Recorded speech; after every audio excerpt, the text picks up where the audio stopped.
Naging mainit ang pagsalubong ng mga magulang, guro at mag-aaral kay Senator Cynthia Villar sa kanyang pagpunta sa Nancayasan Elementary School.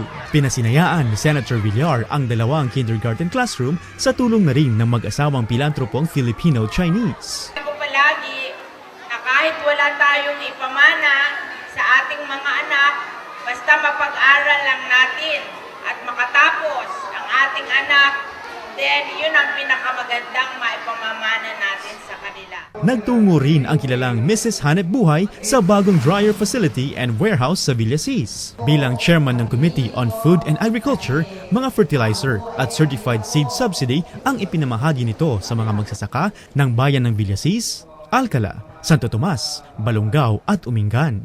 Masaya daw ang mga farmers kasi naipagbibili na nila ng ang kanilang mga bigas na tumutubo sila.